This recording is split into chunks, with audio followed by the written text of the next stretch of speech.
Entonces, a partir de esta, digamos, de acompañamiento de eh, de esa situación fuerte, llamémoslo así, de pierdo algo en los valores que plantea Franklin, los valores, digamos, vivenciales o experienciales, que es el homo amans, que son los valores em, de experiencia vivenciales, que es lo que yo recibo del mundo. El niño está ahí recibiendo el cariño, el sostén, el apoyo, un apego seguro, una confianza básica, recibe del mundo muchas cosas. A partir de valores de creación, él da al mundo algo, su creatividad, la fantasía, el juego, pero no hay edad para los valores de actitud. Nadie quiere sufrir, incluso los papás hacen todo para evitar que sus hijos sufran. Ningún papá quiere que su hijo prontamente o tempranamente viva los valores de actitud. Dicen, no, no, yo no quiero que mi hijo sufra, quiero que mi hijo sea feliz. Y si yo le puedo evitar sufrimientos, voy a hacer esto para que él no sufra. Pero pues digamos que en la vida, pues la vida no es así. Entonces, el duelo se habla de proceso, a pesar de que se plantean, digamos, Elizabeth Kubler-Ross plantea unas etapas, plantea unos momentos, hay unas etapas concretas. Digamos que en la logoterapia, desde la visión frankliana, cada persona afronta y enfrenta ese sufrimiento, esa pérdida, ya sea por un cambio, ya sea por algo que era valioso, y el duelo se da porque pierdo algo valioso en mi vida. O sea, a mí no me duele algo que no valoro, no me duele algo que no amo. Si algo no es significativo para mí, pues no es una pérdida, pues porque ni siquiera había connotado eso en mi mundo interior como valioso. Entonces, el duelo, eh, Elizabeth Lucas nos dice en su libro en la tristeza pervive el amor, que el duelo es directamente proporcional al amor, que el duelo es directamente proporcional a eso valioso que yo sentía o le había otorgado a esa persona o a ese valor. Por ejemplo, alguien eh, puede colocar, digamos, puede tener un modelo piramidal de valores, por ejemplo, y decir, el trabajo es lo más importante en mi vida.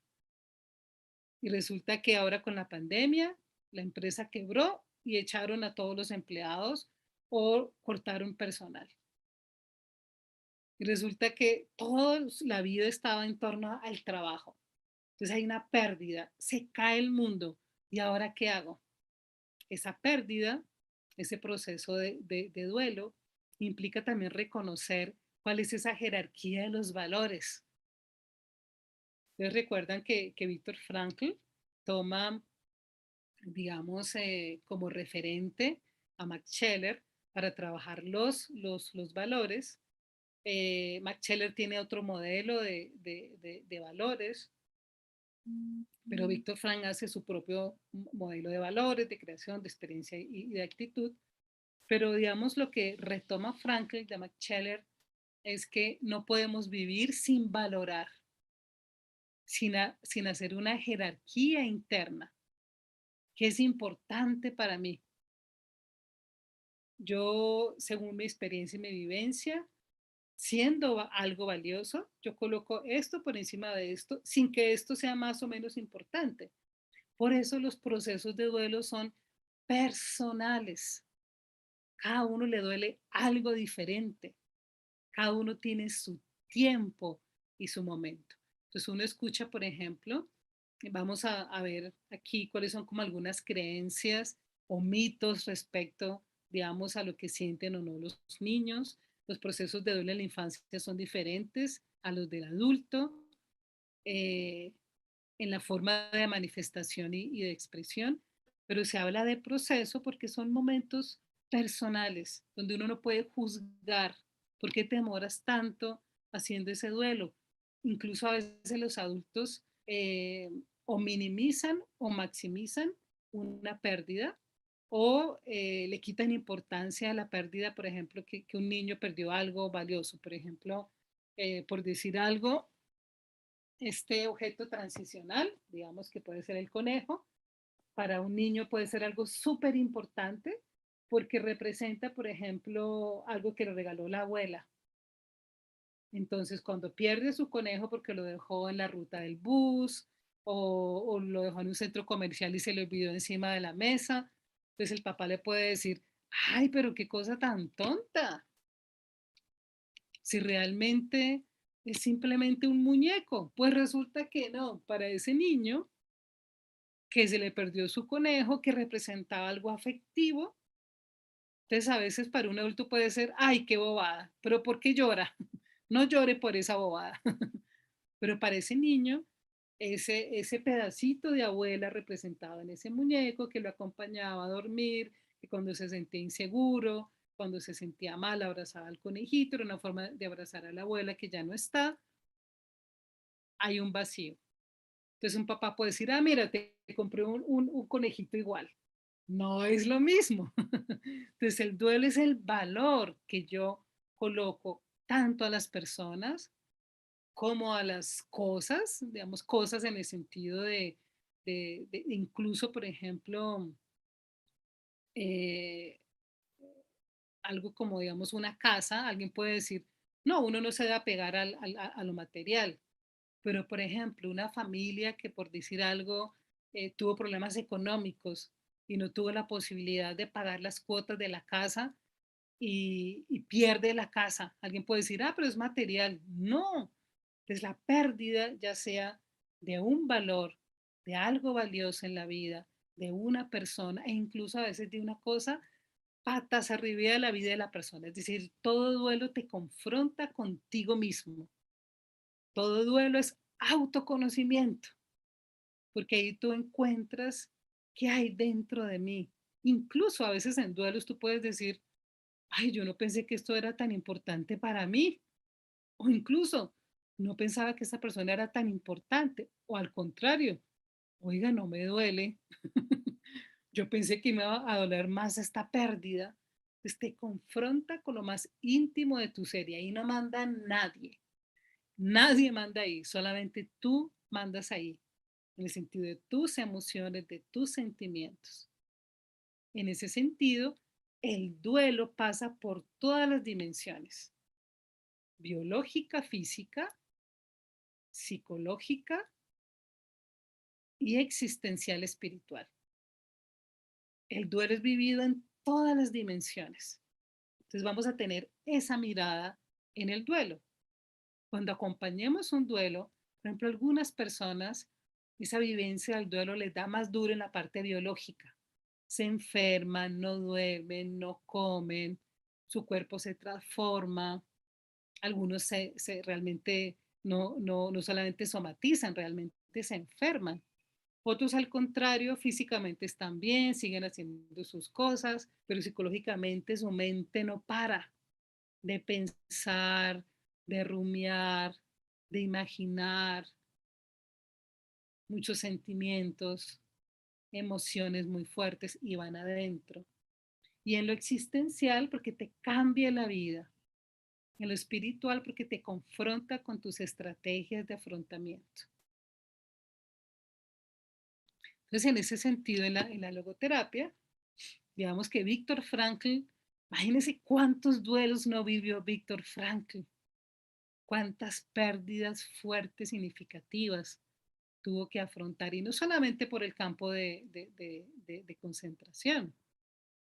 El campo de concentración, lógicamente, se experimentó un crucis, pues fue un gran desafío para él, pero yo pienso que parte de todo lo que él vivió, digamos, que uno podría decir, mire todas esas pérdidas que él tuvo, aún así siguió adelante. Entonces, parte de la biografía, de cómo yo vivo esos duelos y duelos en compañía, facilitan y permiten, por ejemplo, en el niño de por sí, vamos a ver que de su dimensión espiritual puede vivir sus duelos naturalmente. ¿Qué es lo que obstaculiza o puede convertir un duelo en patológico? Son los adultos que están alrededor.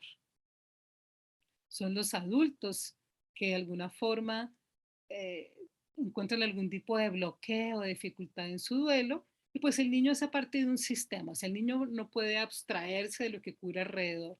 Entonces, por más de que el niño tenga algunos recursos espirituales y personales que afloran espontáneamente su dimensión espiritual, lógicamente afecta cómo ese adulto significativo vive su duelo.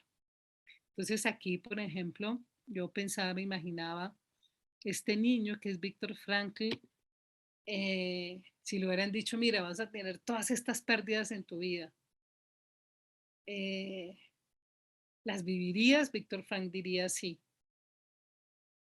De pronto diría, uy, no, yo no quiero pasar por ahí. O sea, nadie sabe lo que le espera, nadie quisiera incluso perder personas valiosas. Y miren que en nuestra vida tenemos muchos duelos. Cuando uno hace procesos de duelo con adultos, de pronto con niños a veces vivimos las primeras experiencias o muy pocas experiencias, pero en el adulto, cuando trabajas con procesos de duelo en adultos, un duelo siempre activa los duelos del pasado. Entonces, si hay algo en los duelos del pasado que ha sido inacabado, que no ha sido elaborado, que ha sido inconcluso, el duelo que vives en el presente activa eso pendiente del pasado.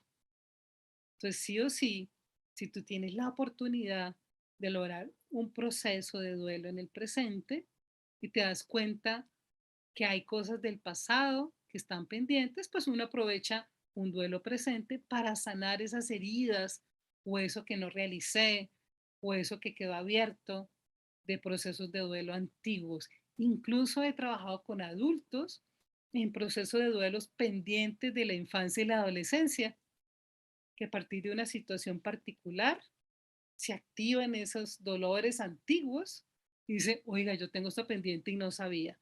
Pues bueno, aprovechemos el dolor presente para elaborar y cerrar ese dolor del pasado. Entonces, me gusta siempre ver esta imagen de Víctor Frankl, porque también es como una invitación a la esperanza, a la confianza. Entonces, por ejemplo, aquí está con su esposa sonriendo, ya había pasado por campo de concentración y dice, bueno, a pesar de todas esas pérdidas y eso, logró ser sostenido, incluso sostenerse en Eli, acá. Entonces aquí está Eli. Quizás sin ese apoyo afectivo, Franco lo repite mucho en muchos de sus libros y es, si yo no me encuentro con esta mujer, yo creo que mi vida no hubiera sido la misma. Entonces, digamos que lo que hacen los tutores de resiliencia, esos adultos significativos que acompañan a sobrellevar la pérdida, incluso cuando Franklin le preguntan a él un poco, bueno, ¿y cómo era Franklin? Dijo, no, ya dice, era un hombre muy triste, muy cerrado. Yo sentía que tenía un sufrimiento por dentro, pero yo la acompañé a que pudiera elaborar su sufrimiento. A veces yo lo acompañaba a llorar, a veces él se ocultaba para llorar, no le gustaba pues ver que lo vieran llorar, pero incluso son duelos que pueden durar años. O sea, el dolor, hay un duelo que inhibe, hay un duelo que activa. El duelo que inhibe es que la persona se queda anclada ahí en el pasado. Y el duelo que activa es el que permite que la persona siga avanzando. No que incluso no sienta tristeza, sino puede incluso detenerse y salir algunas lágrimas, pero eso no impide que la vida siga. Esa sería una diferencia entre un duelo normal y un duelo patológico. En ese sentido, desde la logoterapia, el análisis existencial en la infancia, tenemos varios objetivos muy concretos. Ya hemos hablado del proceso terapéutico, del proceso de acompañamiento con unos objetivos particulares. En el duelo tenemos unos objetivos también muy concretos, más allá de acompañar un proceso de duelo, que sería el propósito, digamos, en algunas de las situaciones. donde efectivamente el motivo de consulta es acompáñanos a vivir este duelo. Y siempre que hay un niño, pues digamos, hay una familia atrás. Entonces siempre trabajamos un proceso de duelo en compañía, acompañando procesos de duelo de los padres. A veces algunos papás no saben qué hacer y dicen, vengo acá porque no sé qué hacer y no quiero embarrarla, no quiero equivocarme, no quiero hacer o decir algo que no es correcto. Entonces yo siento que eso también es sabio. Eh, Algunos dicen, no, yo ya sé cómo vivirlo porque mi familia hemos vivido muchas pérdidas, ya sé qué hacer, qué no hacer, pero aún así quiero que mi hija tenga o mi hijo tenga un espacio donde compartir ese sufrimiento.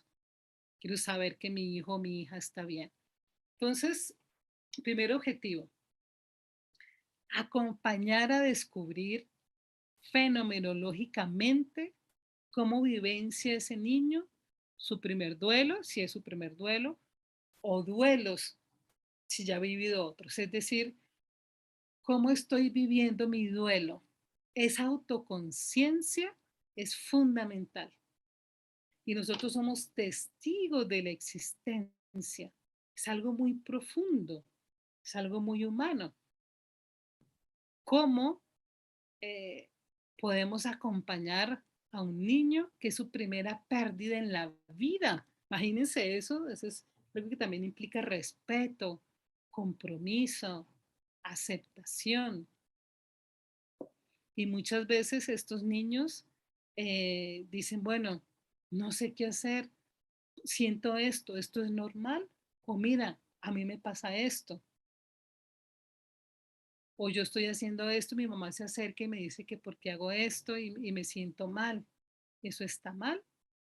Entonces, acompañar a descubrir fenomenológicamente es descubrir cómo va mi proceso, mi propio proceso, qué siento, qué pienso, qué hago, cómo afronto el sufrimiento desde mi propia experiencia.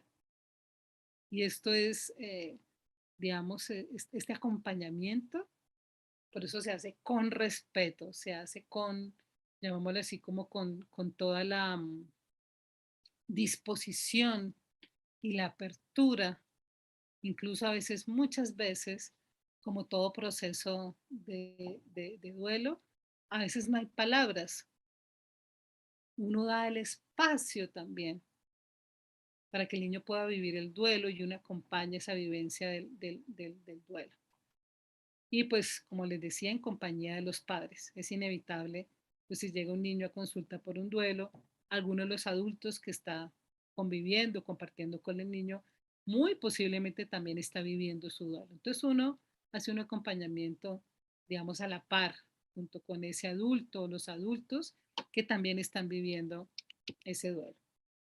Hay otro objetivo y es el descubrir el sentido del sufrimiento.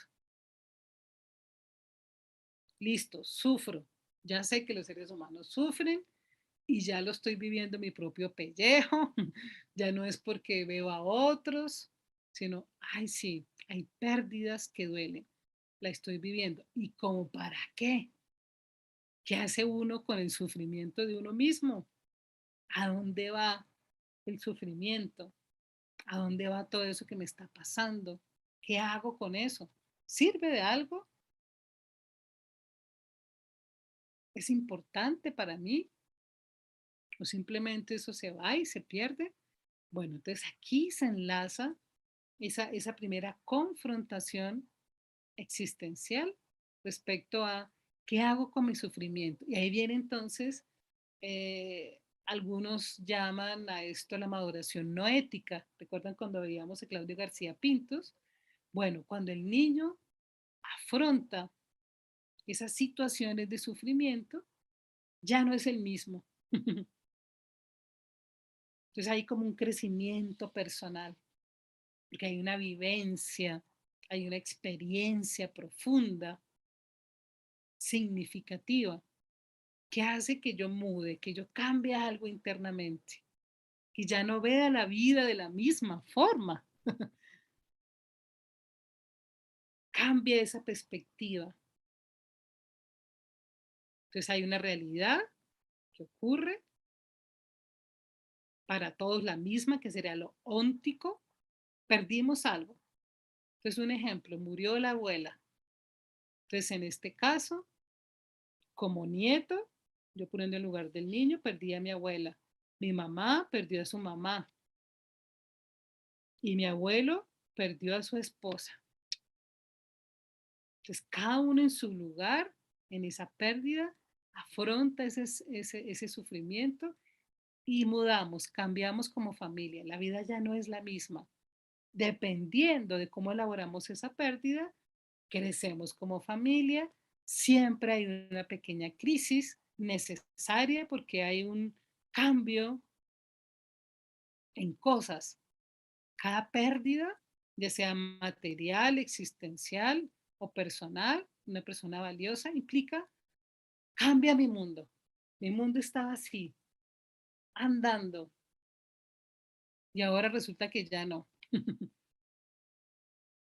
Ya no es igual. Incluso algunas personas dicen, ya no fue el mismo o la misma después de ese cambio, de esa pérdida. Entonces, eso que se pierde, se lleva algo de mí. Por eso me gusta esta imagen, coloco aquí esta imagen porque es un dejar ir, pero ese dejar ir es que eso que se va se lleva un pedacito de mí. Entonces el trabajo de proceso de duelo es como yo, eh, como, digamos en términos coloquiales, sería volver a colocar algo en ese vacío, no para llenarlo, porque sería una negación, pero si una reparación implica o acepto ese pequeño vacío o un gran vacío, pero aún así eso no me determina. Tengo un vacío porque tuve una pérdida, pero eso no me impide avanzar y crecer y ser. Eso es fundamental. Y Clara, pues, y por ejemplo, ahí influiría que en el caso, por ejemplo, ese de la abuela, uh-huh, que la mamá estuviera tan afectada, mucho más obviamente que la nieta, ¿eso podría influir en el proceso de duelo de la nieta? sí, El dolor o el sufrimiento de la hija. sí, sí, efectivamente. Por eso es tan importante hacer un acompañamiento con los adultos.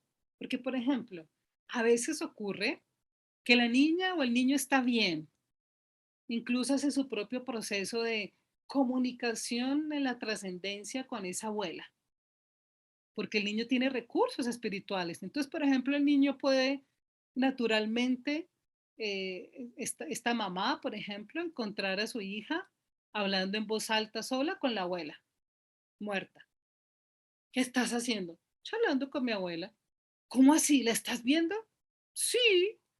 Y la niña naturalmente, claro, entonces a veces esas manifestaciones desde la dimensión espiritual, donde uno podría decir, uno no puede entrar a decir, ¿será que sí está viendo la abuela? No, no sabemos. ¿Será que es un juego y se le está imaginando y es una forma de crear una vinculación trascendente desde el amor con esa persona que ya está, que surge naturalmente por ese homo ludens en la infancia, donde el adulto no se permite eso, o de pronto sí, pero en silencio? Entonces, por ejemplo, digamos, esta mamá puede, uy, no, terrible, ¿cómo así? Mi hija está alucinando y crear todo un problema. O de pronto decir, bueno, vamos a charlar las dos con la abuela. Ven, hablemos. O, por ejemplo, la mamá puede entrar en un estado profundo depresivo realmente. Entonces, todo proceso de duelo implica también un desgarre, una pérdida de algo.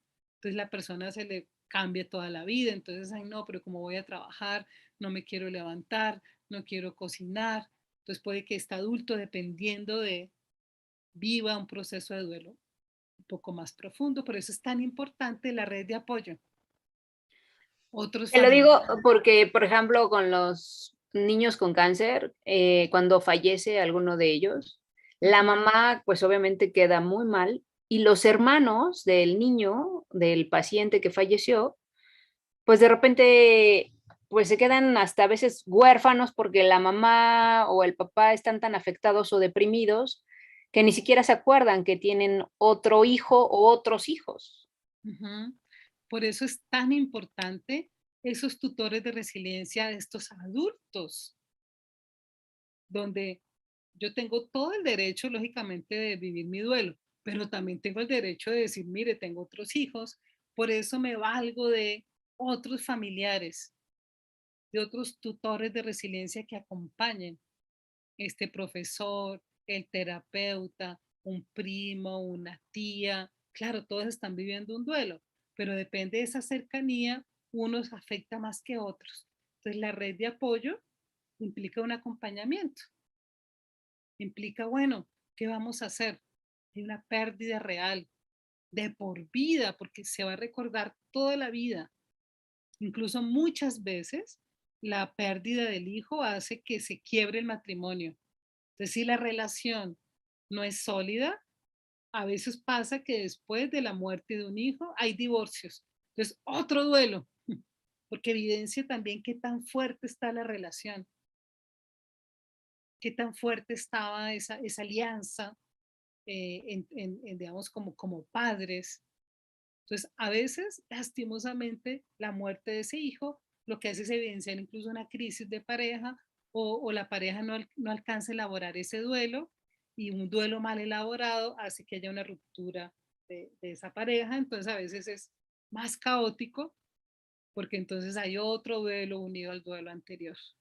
Hay culpas o hay asuntos pendientes. Entonces, por eso es tan importante esos acompañamientos, digamos, con respecto incluso a darse cuenta de, oiga, sí, hemos abandonado a nuestros hijos, pero, ay, no, no, entonces vamos, hagamos esto, mira, entonces hagamos tal otra cosa.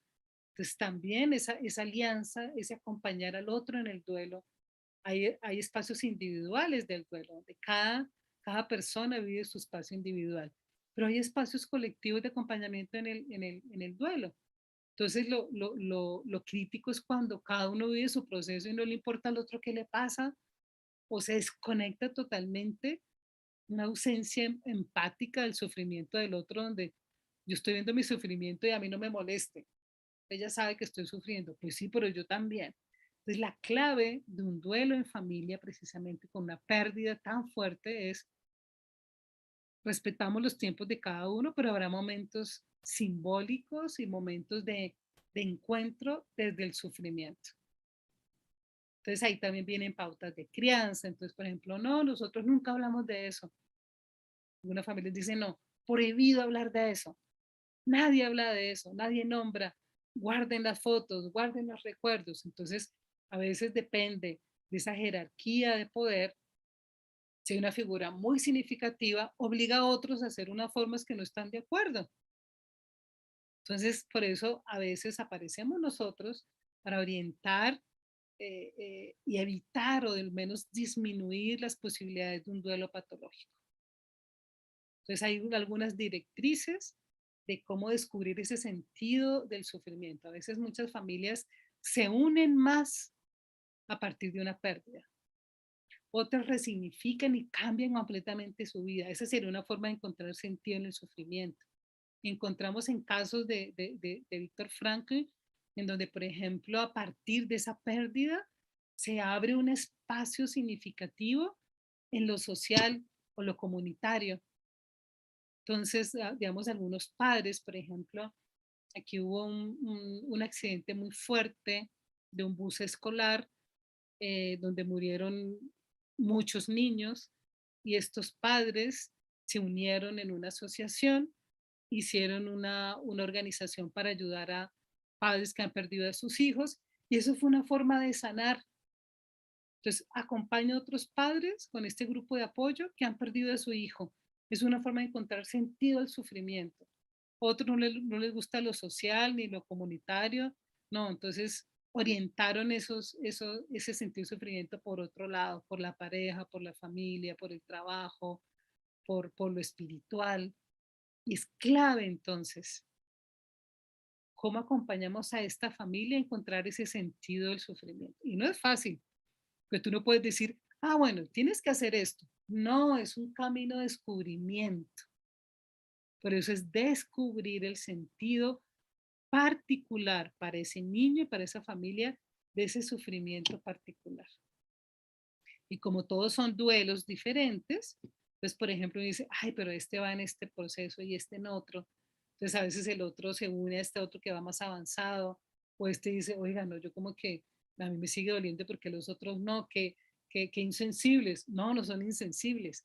Entonces también entender que cada miembro de la familia tiene un tiempo para, que cada persona, incluso depende del vínculo, de la relación que tiene o con esa persona o con la situación o lo que se perdió, pues va a ser más fuerte o no, porque incluso para cada persona es una sorpresa, porque muchas veces, a pesar de que yo sepa, algunas pérdidas son, eh, llamémoslo así, eh, sin aviso, tan, pasa algo, algo inesperado, y otros a pesar de que te da aviso, mire, usted va a perder esta persona porque está enferma, pues por más de que tenga aviso y me da de pronto tiempo para despedirme o para hacer un proceso igual, no minimiza el dolor.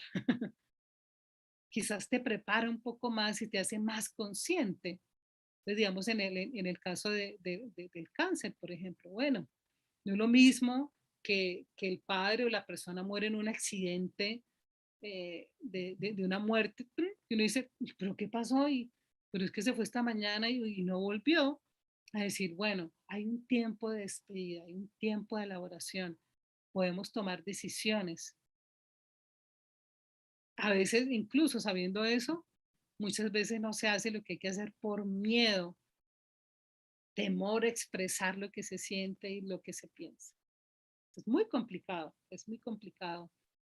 El duelo es uno de los acompañamientos también más complejos, porque no hay como un estándar, por más de que hay muchos libros sobre etapas, procesos de duelo, sigue siendo un misterio. Hay un espacio del misterio en cómo el otro elabora ese sufrimiento y ese dolor. Entonces dice, bueno, encontrar sentido al sufrimiento. Entonces, si el sentido es la posibilidad más valiosa en cada situación, ¿yo qué valioso puedo tomar de esta pérdida? ¿Yo qué valioso puede haber en el sufrimiento? Ese, por eso Víctor Frank dice que es uno de los valores más sublimes, más altos, esos son los valores de actitud, porque no es fácil encontrar un sentido en el sufrimiento. ¿Qué de valioso puede encontrar en una situación trágica? ¿Qué de valioso puede encontrar el haber perdido algo o alguien? Bueno, ese es el desafío existencial. Y acompañamos, no a decirle al otro, esto es valioso en su situación, no. Acompañamos a descubrir esa posibilidad valiosa en tu situación particular, en el trasfondo de una realidad. Algo valioso en tu situación particular, en mi realidad, y es algo que debo descubrir. O sea, no está aquí enfrente, es en un trasfondo de mi realidad. Tengo una pérdida, algo falta, debo ir más allá incluso de mí mismo, debo ir más allá de la situación particular. Incluso algunas personas, digamos, en el momento del sufrimiento, pues dice, ¿qué sentido va a tener? ¿Cómo me dice eso? No tiene ningún sentido mi sufrimiento. Claro, en el momento de la pérdida, donde está ese dolor en todas las dimensiones biológica, psicológica y existencial, pues uno no va a encontrar un sentido de la pérdida. Con el tiempo, por eso se habla de proceso, uno diciendo, ay, mire esto que hice, ah, mire esto valioso,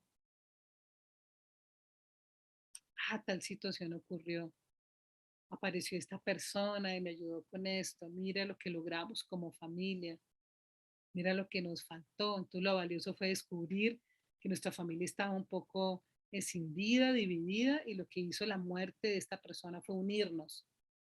Oh, no, miren, qué complicado fue cuando pasó tal situación.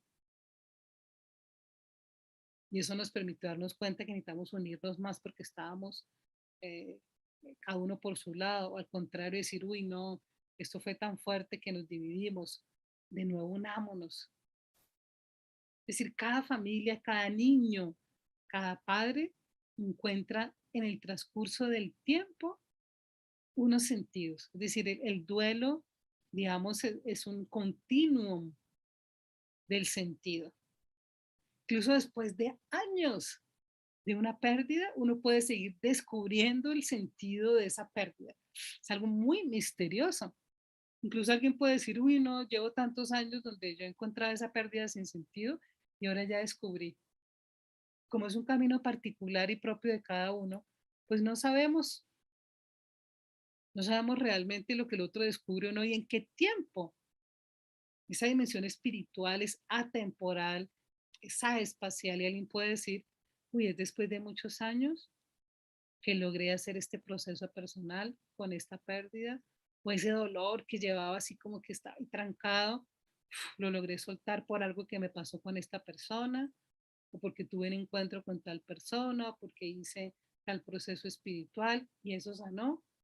E incluso ni yo sabía que eso me estaba doliendo. Entonces es tan misterioso. Entonces siempre hay una visión de esperanza respecto al proceso de duelo. Hoy Pero me comentaban el caso de una niña de 9 años que hace un mes operaron a su papá de un tumor cerebral y que la niña lleva como una semana con insomnio y con pesadillas.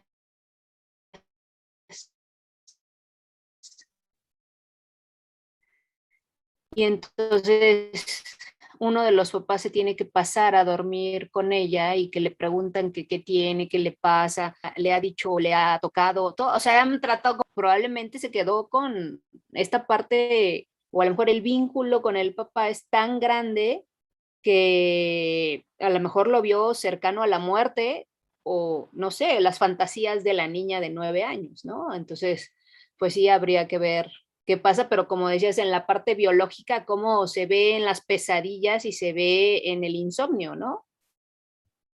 claro, y además que como tú te confrontas, o sea, parte de lo que uno acompaña en la infancia, es que me confronto con la finitud de la existencia, me confronto con los cambios de la vida, que la vida no es quieta, que la vida son cambios y que no todo es así tranquilo y pacífico.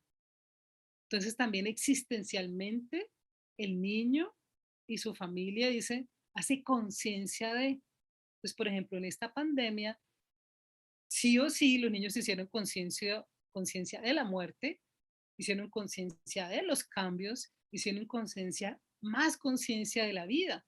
Entonces muchas cosas que muy posiblemente estaban a un tiempo para revelarse, para mostrarse, la situación de pandemia, ¡fum!, afloró todo eso. Toca verlo, mucho mejor en compañía. Entonces, lo que hay ahí, lo que vamos a ver, que estamos viendo un poco, es que es fundamental precisamente el acompañamiento de los niños respecto a ese proceso que está pasando, que está sintiendo. Eso lo vamos a ver un poco más adelante, entonces si quieres le podemos ahondar ahí, en esas manifestaciones, como acompañar. Otro objetivo desde la logoterapia es cómo acompañamos esas expresiones naturales, por decirlo de alguna forma, espontáneas, y a descubrir esos recursos personales y resilientes de ese niño en particular y lógicamente de su familia, pero en este caso, en el proceso individual, el niño va descubriendo sus propios recursos, salen espontáneamente. Por ejemplo, un niño te puede decir, pues, bueno, ¿y tú qué has hecho cuando sientes ese sufrimiento? No, yo me pongo a pintar. No, yo me puse a escribir una historia y un cuento. No, yo me puse a hacer esto. ¿Y cómo se te ocurrió esto? No sé, simplemente surgió. Entonces, también parte del acompañamiento es hacer conciencia y, lógicamente, fortalecer la expresión de esos recursos personales existenciales y resilientes de ese niño y de su familia. Es decir, no, no es que no tengamos formas de elaborar el duelo, no, porque es algo humano, no es algo que se aprende, no, eso surge espontáneamente. Lo que pasa es que como hay una biografía y hay una historia, pues esa biografía marca la forma en que tú vives o no un duelo. Depende del momento, de la edad en que ocurre, de las personas que tengas alrededor. Tú podrías decir, uy, no, esto me dio muy duro y yo pensaba que tenía más recursos, no, resulta que no. Bueno, necesito que tengo por ahí guardado, como decía Víctor Frank con el ejemplo del granero. Cuando hay momentos de abundancia existencial, de riqueza personal, yo guardo esa riqueza y recursos en el granero para cuando venga el invierno, que son esos momentos áridos, de frío existencial, de pérdida, yo voy allá a ese granero y, mira, tengo esto para sobrellevar esta dificultad. Entonces, muchas veces las pérdidas, esos duelos, dicen, bueno, ¿qué hay en tu granero? ¿Qué recursos tienes? Y si no, bueno, tenemos que buscar, tenemos que descubrir unos nuevos. Entonces uno siempre tiene unos recursos ahí en el granero. Lo que uno hace con los niños es comenzar a alimentar ese granero. Bueno, ¿cuáles son tus recursos? ¿Cuáles son tus formas de afrontar ese sufrimiento? Entonces ahí vamos a ver que hay muchos caminos.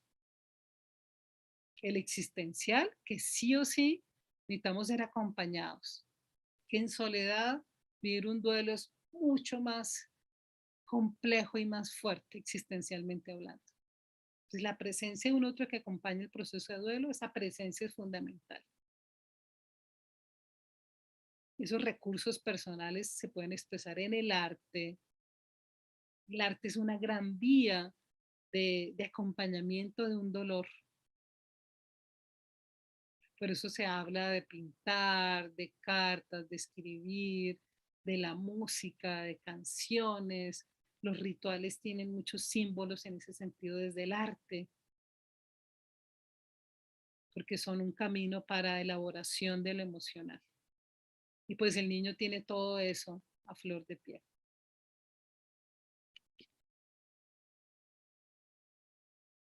Esa presencia, digamos, ese acompañamiento, me gusta esta foto, esta imagen de Víctor Frankl con su nieto Alexander Vesely cuando estaba pequeño, porque es extender los brazos, es como yo estoy acá, estoy pendiente de ti, pero yo te dejo caminar y te dejo avanzar. Es un acompañamiento en el duelo, en cómo vivir, cómo a pesar de ese sufrimiento se encuentra un cómo, esa famosa frase que toma Frankl de Nietzsche, que implica cada uno vive su propio proceso, pero yo estoy ahí para sostener. No estoy todo el tiempo ahí agarrándote, porque entonces no permito que tú existencialmente puedas descubrir y hacer tu propio camino, de descubrir el sentido de tu sufrimiento. Entonces, en ese sentido, en los procesos de acompañamiento descubrimos cómo está esa red de apoyo, cuáles son tus tutores de resiliencia y de sentido que acompañan a que ese niño o niña viva su proceso de duelo. A veces hay una red de apoyo sólida, entonces resulta que, por ejemplo, a veces en las escuelas, la profesora me dice, yo no sé qué hacer, le cuento no a los niños de esta situación, cómo acompañamos como colegio. Entonces, en estos últimos 2 años, muchas escuelas, muchos colegios se han visto abocados a decir, bueno, tenemos que trabajar el duelo, así como trabajamos la sexualidad, trabajamos las adicciones, trabajamos, porque hemos vivido muchos duelos y no sabemos cómo manejar eso en nuestros niños y no podemos ser ajenos a las pérdidas que hemos tenido incluso nosotros como institución, con nuestros profesores, con nuestros niños, con incluso la pérdidas, incluso, por ejemplo, escuelas que tuvieron que unirse como padres de familia para que no quebrara esa escuela cuando son escuelas pequeñas. O mire, tal situación hizo, que ocurriera esto, cómo hacemos como colegio para empezar a trabajar eso dentro del salón de clase. Entonces la escuela sería un gran tutor de resiliencia y de sentido, la red de apoyo de los mismos amigos de los niños se convierten en tutores de resiliencia. Cuando uno habla de tutor de resiliencia, eh, no solamente un tutor de resiliencia es un adulto significativo que acompaña en un sufrimiento, a descubrir un sentido, o en una situación de adversidad, sino que también Boris Cyrulnik, que trae el término de tutores de resiliencia, nos dice que no solamente es una persona, puede ser una creencia, puede ser una obra de arte, puede ser una película, un libro, una frase, hacer algo, pintar algo, está en un lugar pasivo, yo recibo algo que me ayuda a, o yo hago algo. Desde el lugar frankliano sería un valor de vivencia, un valor de creación. Entonces, por ejemplo, eh, digamos, un tutor de resiliencia de sentido, un familiar puede decir, bueno, vamos a cantar todos en el aniversario esta canción pero vamos a componer todos esta canción y entre toda la familia entonces componen la canción y todos la cantan, un valor de creación y un valor vivencial.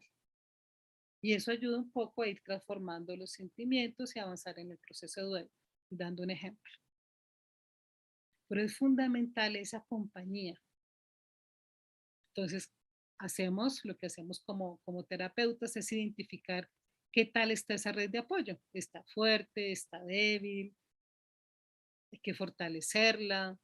Algunos realmente no tienen una red de apoyo familiar, entonces se busca una red extendida, entonces puede ser en unas personas consiguen como la parroquia del barrio, entonces en la parte religiosa se convierte como un gran apoyo. Otros resultan los compañeros de trabajo, por ejemplo, acompañando. Otros resultan siendo los vecinos. Pues siempre hay una red de apoyo. Pero en momentos de crisis, la persona no la ve. Entonces uno lo que hace en el acompañamiento es decir, bueno, mire, es importante esto. Bueno, usted tiene que ir a trabajar, pero no puede dejar a su hijo solo ahora en las tardes. Entonces, no, mira, mi vecina me dijo que podía acompañarme. Bueno. Entonces, ese tejer, esa red es fundamental porque muchas veces la ausencia de red, de esa red de apoyo, hace que haya más posibilidades de un duelo patológico.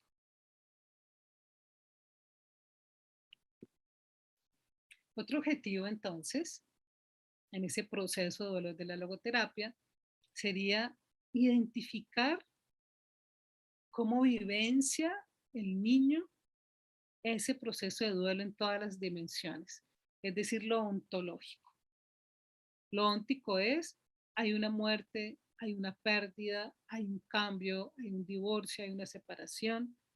Ese es lo óntico, hay una realidad. ¿Qué es lo ontológico? ¿Cómo vivo yo esa realidad? ¿Qué pasa en mi cuerpo, en lo biológico, en lo físico? ¿Qué pasa en lo psicológico, en mi ser, en mis pensamientos, en mis emociones, en mis motivaciones? ¿Y cómo lo existencial viene a sostener ese proceso de, de duelo? Recuerdo que en una ocasión un niño perdió a, a su abuela, que era como decir su mamá, es decir, la abuela lo crió y prácticamente era como la mamá. Y entonces eh, llegan a la sesión y me dice, estoy un poco asustado. Le dije, ¿por qué? Dice, porque es que llevo mucho tiempo con un hueco, un vacío aquí en mi corazón y no me lo puedo quitar. ¿Será que me estoy enfermando? Entonces, parte de lo que trabajamos en las sesiones, como también el dolor, ese sufrimiento, pasa también por el cuerpo. O sea, cómo es tan fuerte esa pérdida que se puede sentir un vacío físico real. Hay algo que me falta. pero si yo no lo hablo, si yo no lo expreso, vamos a ver que es súper importante esa expresión de manifestación de eso que siento, de eso que me ocurre. Es fundamental entonces ese reconocimiento de qué pasa en mí, qué pensamientos tengo, qué emociones y sentimientos tengo, y desde lo espiritual existencial, qué recursos van saliendo.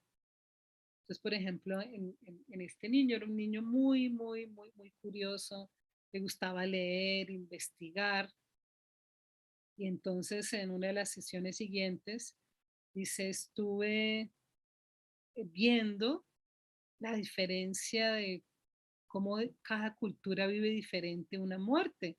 Yo pensaba que todos hacíamos lo mismo, decía, imagínense que en Japón las personas no se visten de negro, se visten de blanco. Entonces empezó este niño a investigar los procesos de duelo, las manifestaciones simbólicas de la vivencia del duelo y descubrió algo que lo tranquilizó. Y dice, los judíos, eh, cuando muere un ser querido, rompen su vestidura, rasgan literalmente sus vestiduras del lado izquierdo, del lado del corazón, porque es una manifestación de me duele algo, algo se rompió en mí. Es una forma de expresar ese vacío o esa pérdida. Entonces el niño decía, eso es lo que yo siento. O sea, el hecho de poder desde lo humano descubrir y darse cuenta de que oye, es tan fuerte eso que hasta el cuerpo siente que se rompe y ese símbolo de esa rasgar esa vestidura, incluso dentro de los judíos también, por ejemplo, no puedo verme al espejo, por eso quitan los espejos, porque no quiero ver mi rostro triste, entonces se cubren los espejos. Las familias acompañan a hacer la comida, vengan, lo cocinen, vienen los vecinos a acompañar, ta, ta, ta, ta. Entonces, cuando este niño descubre eso, le da tranquilidad. Dice, ay, bueno, hay formas diferentes de vivir o sea, todos sufrimos, eso es como una tranquilidad existencial. Bueno, soy el único que sufre, aunque suene tonto, el decir, uy, es algo humano. A todos nos duele, no importa si hay dinero o no hay dinero, el estrato social o no, ni el idioma, el país que sea. Todos como seres humanos vivimos ese sufrimiento y no hay opción de evadirlo ni decir esto no me toca, no. Todos somos tocados por esa situación existencial. Entonces, en ese sentido, lo que hacemos con el niño es mirar un poco qué pasa en eso físico. Claro, hay cambios en el sueño, o se duerme mucho, se duerme poco, hay pesadillas, miedos nocturnos, hay niños que somatizan, o realmente a veces sí hay físicamente hay una alteración. Entonces, por ejemplo, si es la madre y el niño es muy pequeño, sí o sí, físicamente también hay una alteración. Si el niño es bebé o es muy pequeño, entre 3, 4, 5 años, donde hay ese apego más fuerte, donde todo ese proceso de individuación aún no ha sido, donde eso físico implica literalmente un sostén, un acompañar, y esa figura significativa no está, lógicamente el vacío se siente más fuerte y físicamente se puede expresar más fuerte. Entonces ahí es donde vienen esos otros tutores de resiliencia, que nunca va a ser el mismo, va a ser lo mismo, porque no va a haber un reemplazo, uno no puede reemplazar a nadie, pero digamos si ese sostén afectivo, emocional, entre más pequeño sea el niño, es fundamental estar ahí.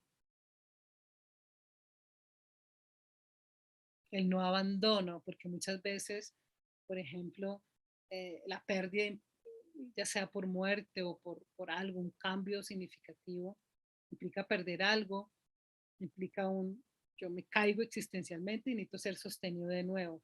Pero si hay un abandono, una negligencia, se ahonda más digamos, como que esa huella. Entonces, por ejemplo, un bebé que de pronto perdió a su madre y ese bebé nadie le habla, Incluso nadie le explica. Pues, ¿para qué si no entiende? No, sí entiende. La dimensión espiritual entiende, hay que hablarle. Mira, pasó esto, yo estoy acá. Pero si ese bebé se le abandona en su cuna, que llore, nadie se hace cargo, no hay nadie que se haga cargo. Entonces esa pérdida más ese abandono ahonda más, lógicamente, las consecuencias físicas o psicológicas de este bebé. Sí o sí lo espiritual siempre, por donde me gusta poner lo espiritual alrededor de lo físico y lo psicológico, sostiene al ser. Siempre, no importa la situación crítica, siempre lo espiritual aparece. Siempre aparece algo de esa visión de esperanza, de confianza, de fe, por más fuerte y dura que sea la situación. Entonces, ustedes recuerdan esta ontología dimensional que nos plantea Franklin. Entonces, digamos que está esa dimensión física que es acá, ese círculo, donde en una dimensión se ve una parte, incluso para todos podría ser igual.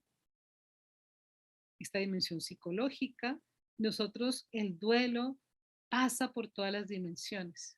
Entonces uno ve qué hay en lo físico, en este niño, qué en lo psicológico, qué afectaciones hay en todas las dimensiones, en su sistema familiar, en todos los ámbitos, la escuela, la familia, esas diferentes expresiones o manifestaciones, donde a pesar que hay diferencias, a veces hay cosas que se viven de forma parecida. Me gusta estos dibujitos, estos gráficos, estas figuras que hace Franklin en logoterapia análisis existencial, porque muestra un poco, digamos, en este caso del duelo, está esto individual, digamos que esto sea un niño, donde el cilindro sería el ser con todas las dimensiones integradas. Si yo lo proyecto en una dimensión, sería pues el rectángulo, es la dimensión psicológica. Si lo proyecto en otra dimensión, sería la biológica. Y yo como terapeuta tengo que ver todas las dimensiones, no solamente un plano, o psicologizar todo y olvido que hay un cuerpo, o espiritualizar todo, entonces no, todo se puede, no, mira, hay que ver qué pasa aquí, qué pasa acá. Entonces muchas veces en el duelo, aunque sean personas diferentes, a veces pasan por situaciones parecidas. Y uno como terapeuta no debe caer en la trampa de que entonces todos están pasando por lo mismo. No, son personas diferentes, pero habrá cosas que son muy parecidas en esta dimensión, por ejemplo, o en esta dimensión, por ejemplo.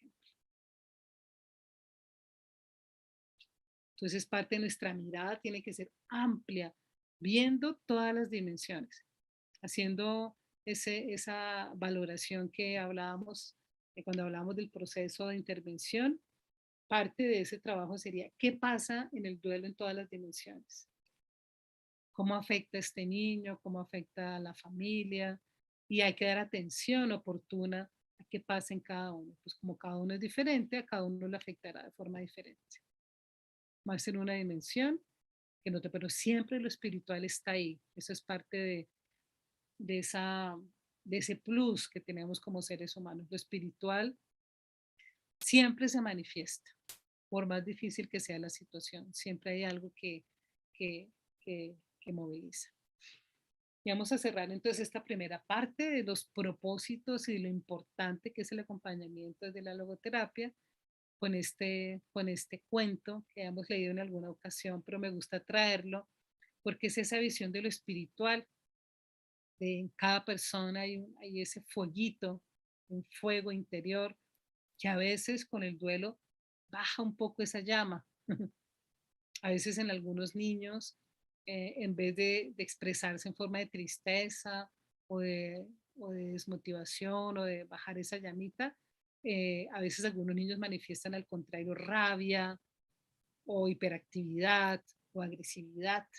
Entonces a veces el dolor o apaga la llama o la exacerba, eh, a veces destruyendo, a veces con expresiones emocionales fuertes. Vamos a cerrar esta primera parte para ir a nuestro break con este cuento que dice así. Se llama El mundo Es un cuento de Eduardo Galeano del libro de los abrazos, que dice así. Dice, un pueblo, un hombre del pueblo de Neguá, en la costa de Colombia, pudo subir al alto cielo. A la vuelta contó, dijo que había contemplado desde allá arriba la vida humana y dijo que somos un mar de fueguitos. El mundo es eso, reveló. Un montón de gente, un mar de fueguitos. Cada persona brilla con luz propia entre todas las demás. No hay dos fuegos iguales. Hay fuegos grandes y fuegos chicos y fuegos de todos los colores. Hay gente de fuego sereno que ni se entera del viento y gente de fuego loco que llena el aire de chispas. Algunos fuegos, fuegos bobos, no alumbran ni queman, pero otros arden la vida con tantas ganas que no se puede mirarlos sin parpadear. Y quien se acerca se enciende. Entonces lo que hacemos en un proceso de duelo es que, digamos, si esa llama está apagada, viene a otro ser humano que tiene la llama un poco más activa y esa unión, digamos, de espiritualidades hace que ese sufrimiento o ese dolor sea más llevadero. Si de pronto hay rabia, a veces hay culpa, a veces hay frustración por la pérdida, entonces ese fuego es un fuego loco que a veces destruye y quema. Entonces viene otro fuego más sereno y aplaca ese fuego y dice, bueno, tranquilo, ven que yo estoy acá. Pues sí o sí, la presencia de un otro es fundamental para que un proceso de duelo eh, sea más llevadero y se pueda encontrar ese sentido en el, en el sufrimiento. Lo vamos a dejar aquí en esta parte